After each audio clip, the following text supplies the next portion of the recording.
Hey guys, welcome to this week's podcast episode. And I've got Steve coming out of Boca Raton, Florida, and he is an empowering entrepreneur. He guides leaders and elevates business success. So he's got a interesting and unique background. He's president of TRC Electronics, and we're going to talk all about empowerment, purpose, goal setting, networks, relationships, and how to succeed in today's extremely volatile and fast-paced economy. So, Steve, welcome.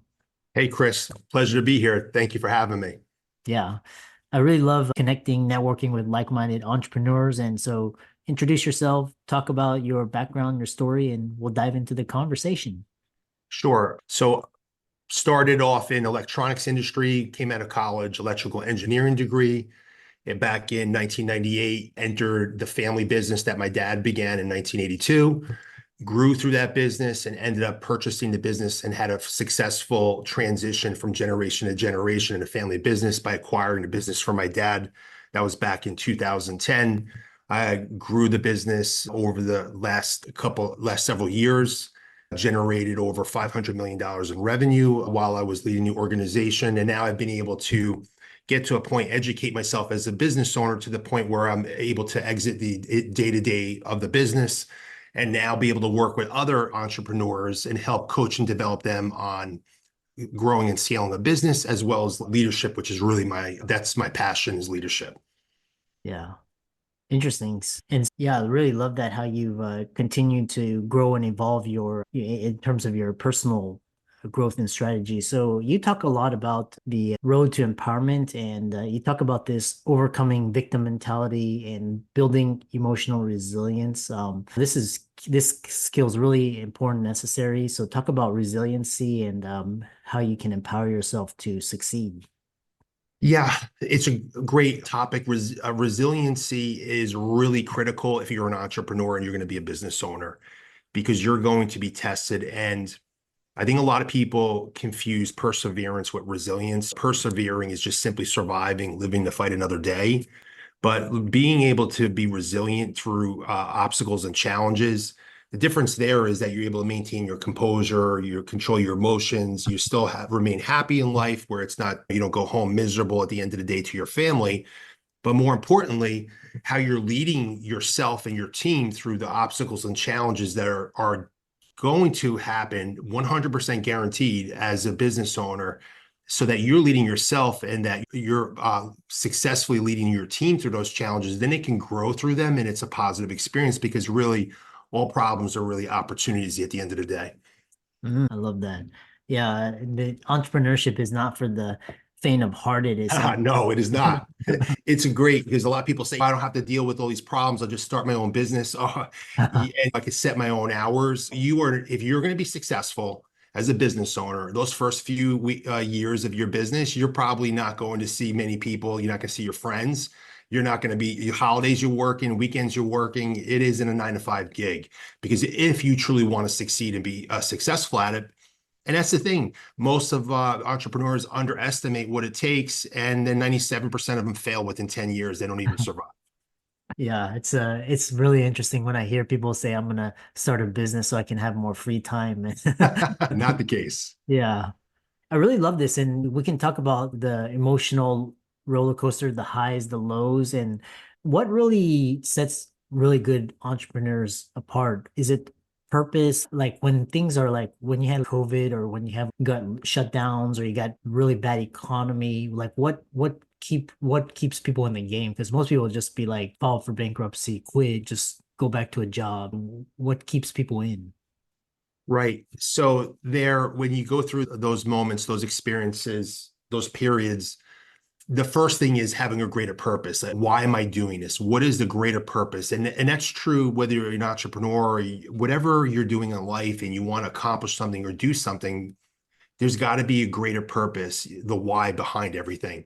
And when you're in touch with that greater purpose and the why, you'll be much more likely to succeed through those moments because you're in touch with why am I really doing this? That's if you set a goal and in life personally, and you don't understand the why behind that goal, what does that really mean to you? When it gets a little challenging, you're probably not going to go through that hard challenge because I don't even know why I'm doing this at this point. So forget this. So that's first and foremost, is have purpose behind what you're doing. And then you need to develop yourself. You need to invest in yourself in order to, now you have that purpose, but now to actually be able to actually perform. Now I've got the willingness to perform. I'm committed to doing it, but to be successful through it, it's being able to identify what are my opportunities for growth? Where do I need to grow? Everyone has them.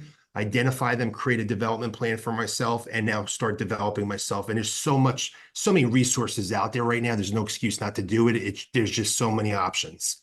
Yeah, one mentor, and we'll talk about power mentors. He was talking about now in this stage, the age of information. It's not about who has the information; it's who can take it and apply it and transform themselves. So I love this idea of skills and growing. The other life is not a solo sport, it's teams. You emphasize the importance of tips for networking and building relationships and nurturing relationships and also creating boundaries with people that kind of don't align with your goals and values.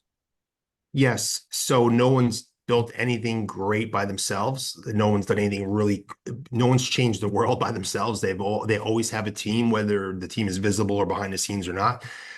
So you've got to, in order to do that, you need to, as a business owner, need to learn how to effectively lead other people, inspire them and coach and develop them and show a vision of a bigger picture and something that they would want to be a part of and that they ultimately believe in you and they're going to want to follow you even when things are challenging. And what was the second part that you asked me there? I want to make sure I get the whole answer for you. Oh, I was gonna say letting go of those people that don't align with you or don't Yes. with you. Or... Yeah, so that is important. You want people around you that are aligned. And really, when you're in an organization, that's creating a culture in your organization and making sure everyone's aligned. When you have a strong culture, and a strong culture isn't because you have a ping pong table in the break room. A strong culture is because the people that are in your organization are aligned with the core values. They are excited about the mission and the vision of the organization. And when you have that, you have harmony in the organization and you have a lot, you can move a lot faster. You're not dealing with a lot of drama in the organization. But when you lack that, you're gonna be dealing with misalignment issues, and there's going to be that friction, and there's going to be a lot of conflict, unhealthy conflict, that is just because we just don't see eye to eye and we're not aligned on how. Hey, one of the core values we have in our organizations is accountability, and that's a tough core value, and a lot of people struggle with that. And when you really have a strong, when you are holding people accountable, and if they don't value that core value as well, they're going to struggle and it's not going to work. Mhm. So bringing people in your life, and that same thing in your personal life, you want to be around people that are aligned, and networking, you want to get into events, you want to go network into whether it's a business conference, whether it's just simply the type of places, social networks that are going to be, if you're a high earner, go where the high earners are. They're going to be more aligned. They're going to be dealing with similar problems and challenges that you are. And they're probably going to want to talk about how do we create something bigger versus being a victim in life and how life is so unfair. Yeah, I love that. And I've always networking and just building relationships and like the whole world is interconnected. There's 6 degrees between p degrees between from where you want to go and from where you are. The other question is because this whole journey and process is continuous growth, never-ending improvement, and you'll start out somewhere, you'll have your certain cohort, and as you grow, hopefully your cohort grows with you, but some Right. are not. And Right. then talk about how you know or what are the signs that you know it's okay, you've reached the growth limit, let those stragglers go and to get to the next level. Yes. So there's a couple of ways to look at this. One is the people that you're growing with, and then secondly, it's people that you're learning from to grow. So the people you're growing with, people don't typically grow apart. They just simply, some grow and some don't. And that's what happens where if I'm growing like this and Joe is not growing, we're probably going to start having different interests. Our conversations are going to be different because we're not growing together and weaving that together, especially in marriage. That's key in marriage. If you have one spouse that's growing like crazy, the other one's not, it's going to be a challenge. But when Mhm. you're both growing together, then that's a journey. But as soon as that gap becomes too big, then there's a natural thing that happens here where all of a sudden you just start talking to each other less, and all of a sudden before you're disinterested in one another. Mhm. If you're learning from somebody, so as a leader, my people learn from me, or I'm leading other people in coaching leadership. I need to keep growing and developing because I'm going to keep transferring what I know to them. But if I run out of knowledge and information to transfer to them, they're going to go somewhere else and find another coach or mentor because I stopped growing. You're either growing or you're dying. There's no in between. There's no like neutral. And so for the people that mentor me, they're constantly growing and developing. I'm trying to catch up to them. I could never catch up because they keep setting the pace. Yeah, I really love that. It's always looking forwards and just this kind of continually pushing and striving. That way you keep yourself motivated and never stay complacent.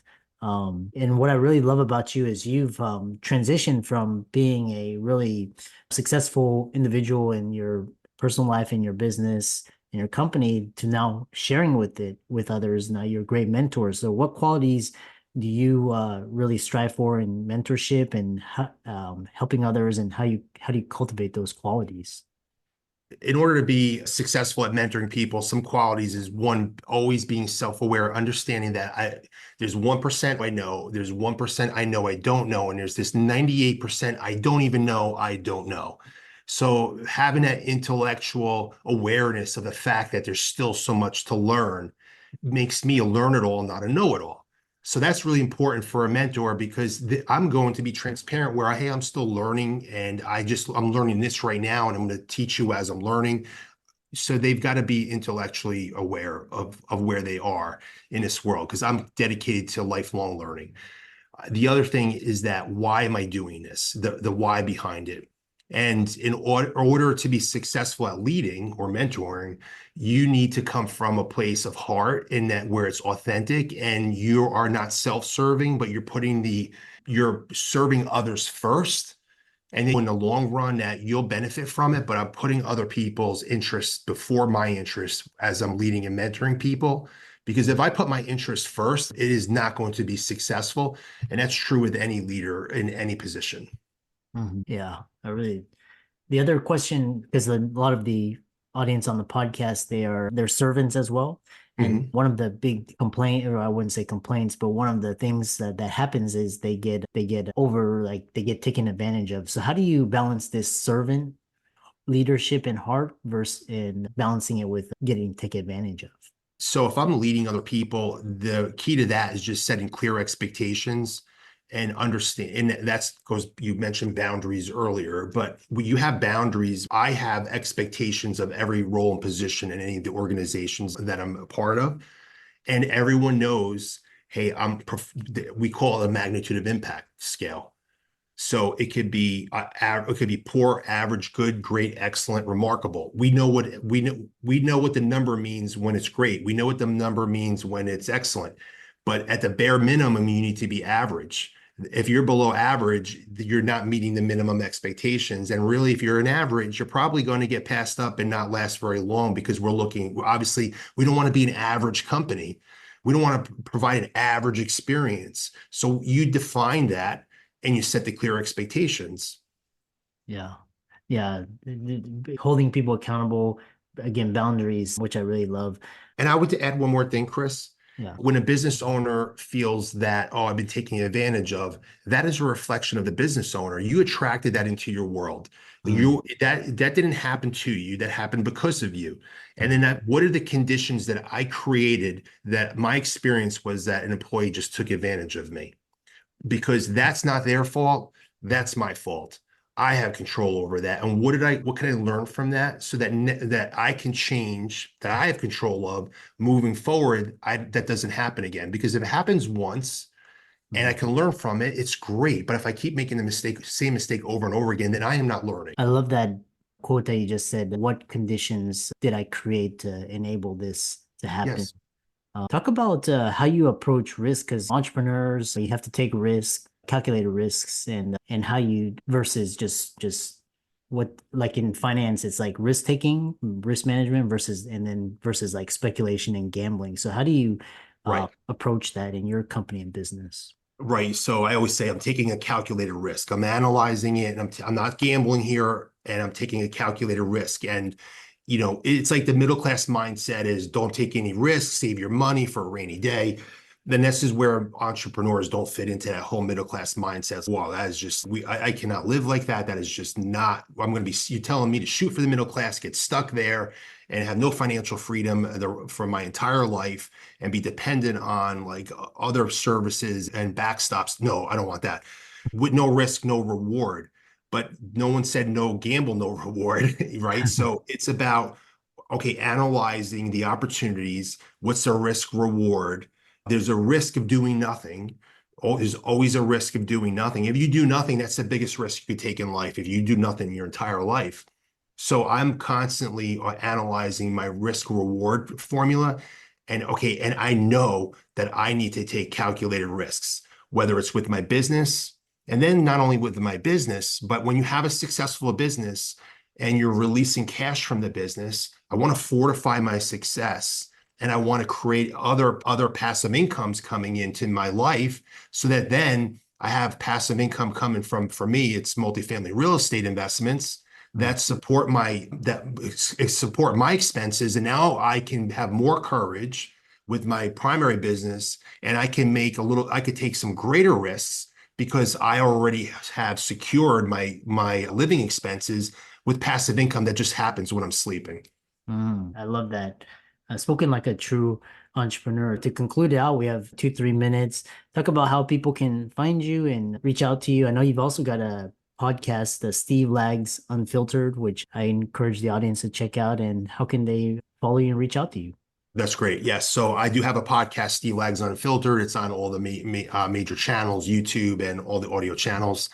And also I run a business mastery leadership program. It's the elite leadership training program that's in the US. If you're interested in learning more about that and having or doing any one-on-one coaching with me for even business consultation, you can email me Steve at Steve Lags. Excuse me. Yes, Steve at stevelags.com. Yeah, I love that. And again, I really enjoyed this conversation and thanks so much for coming on and keep up the great work. I appreciate it, Chris. My pleasure, buddy.